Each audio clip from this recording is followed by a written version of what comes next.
right. Okay, so today I want to do a little bit of a demonstration. You can see here I've done with orange this morning and yellow. They look beautiful. Don't hold back your praise at how beautiful my blending is. Okay, so I found this cute little color wheel card tucked in Mrs. Kameen's cabinets here. It's just a little thing I'm going to use here to show you while we're talking. Okay, so for choice 1 and 2 this week for your artworks, which are both kind of abstract. Remember, you have the op art option, which could involve layering of color, especially if you're doing sort of the colored pencil, like, you know, designs with shapes converging in the center and stuff. You're doing like colors coming forward and backwards and value, you know, dark and light and that kind of thing. Or the second one, which is an abstract artwork inspired by Amanda Hone, which has coloring, maybe layering of color and values coming forward and going backward. So I wanted to show you some techniques for layering and creating color with colored pencil, because a lot of you might not have experience with that because maybe you just ever use colored pencils in one way, which is to just pick them up and shade, you know, or color with one layer. So I think that I'll go back to orange and try some new things with that. So here I just have like regular old orange. And first thing I want to show you is that when you just hold it like a pencil regularly and you're shading onto the paper. Now I'm using my sketchbook, which is just like yours.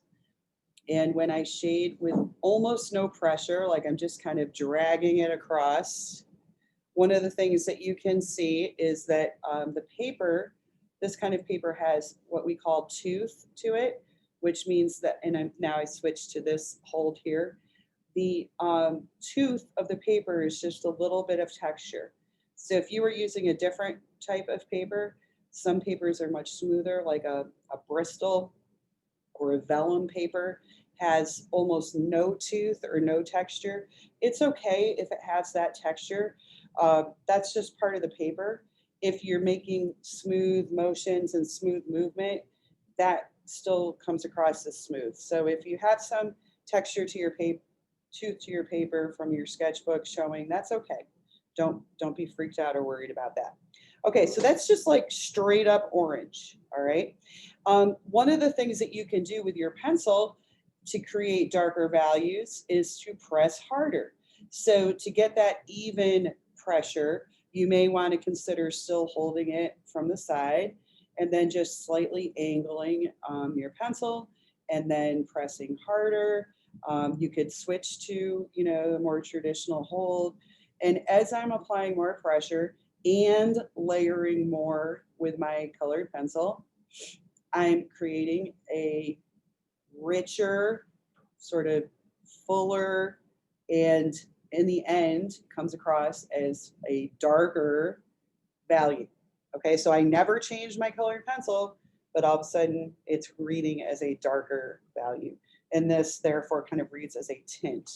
Another way to kind of smooth it out and create a smooth, not only a smoother sort of overall feel, but also to kind of blend some, is to use your white colored pencil.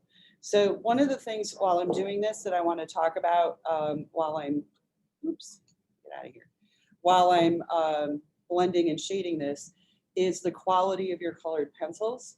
So if you have Prismacolors, they're going to, oh man, did you see that? I got yellow on the tip of my Prismacolor because that's what I did last period and I forgot to clean it off.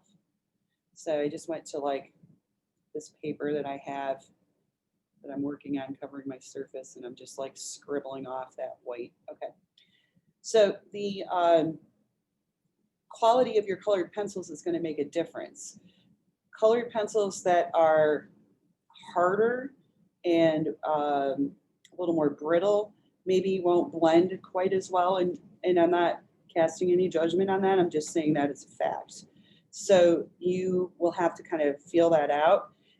Also, there is a point with any material where you just can't really blend anymore, especially on paper. So if you press super hard, you might think you're doing a bang up job, but probably what you're doing is smushing the fibers of the paper, and then they're just going to be like, oh no, I can't take anymore, you know, leave me alone. And they literally won't be able to blend, do any more blending. Okay, so if I bring this way up here, I think you can see how using the white blended that orange just a little bit by smoothing it.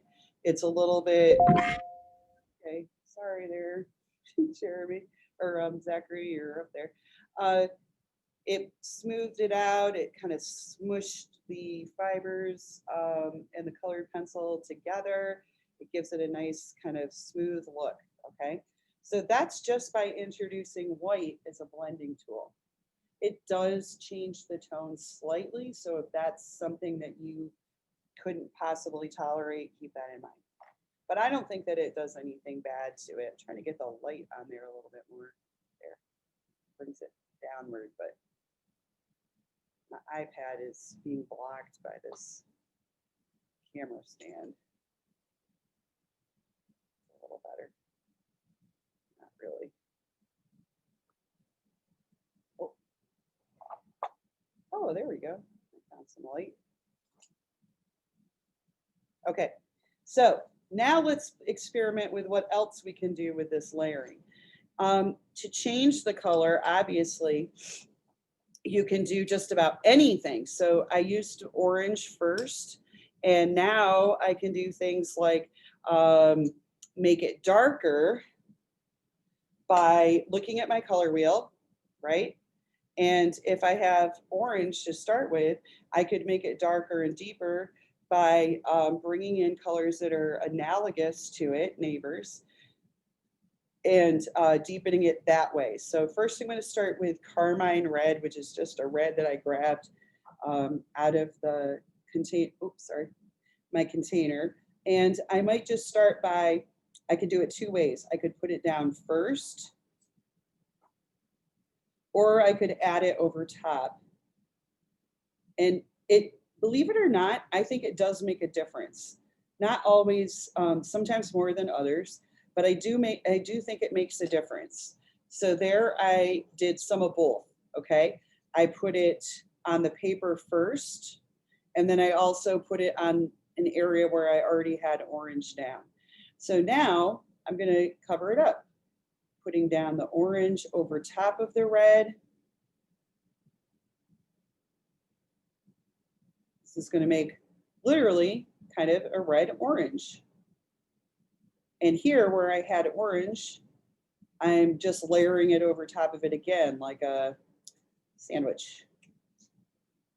Okay, so this is a good way, hi there, to sandwich blend that darker analogous color in with my orange that I already had on there. Now that's pretty natural looking. And then you could even come in with your white and smooth and blend that further.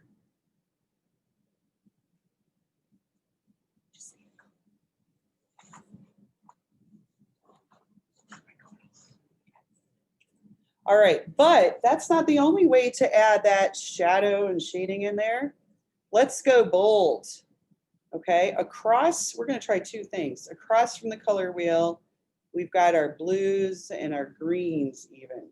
So what would happen, most people want to pick up like black because we're used to mixing with paint. And when we want to mix a darker version of a color with paint, we add small amounts of black to it, right? And that's like our natural go-to. When I use colored pencils, I never, ever use black. Here's what it looks like when I put down black first.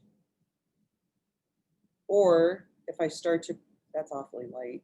I gotta put down some more orange. If I were to put down orange, and then black over top. Okay, and then bring in orange.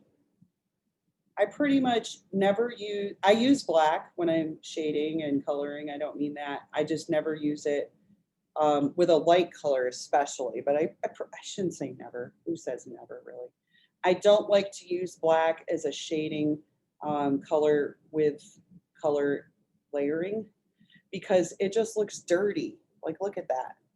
It's kind of dirty. You can see where I'm going because it's right down here. But when you use colors that are opposite on the color wheel, you get some pretty interesting results. Okay, so here, it's on some more orange. Now I'm going to try some of those complementary colors. So I'm going to use some blue in there. I'm going to put down some blue first. Now, this blue is pretty dark. It is violet blue, so it's even a little bit towards the purple. I can use it a couple ways. I could put it down first. I could lay it down on top. Okay, if I'm going to use it, I might use it like that and just let it lay there, or I might come in again with some orange over top and kind of like make sure that the color on top is my main color. Over here, you can see that it makes the orange darker. It's a little bit like the black, like it's a little bit dirty looking. So you might be like, that's no better. All right, well then let's try a different blue. This one's called True Blue, and it is much lighter in value. Maybe a little bit closer to the orange. Maybe that's going to make it darker, the orange darker, without making it look dirty. That would be nice. Yeah, maybe. Okay, so you can get rich layering and shading without using black. Look at that, that's nice. It's almost like a brown, right? Oh yeah, that's how you mix brown. Complementary colors. Whoa, I just did it, and it's not even paint. I used colored pencils. Okay, so here's my whole sheet from today so far, mixing different values and shades, I meant to say, of colors, layering them with colored pencil. And when you look real close, you can see, you can build up quite a bit of different shades and values with your colors when you do that kind of step by step, okay, to create that depth, to create that variety within your colors. Okay. Any questions on that?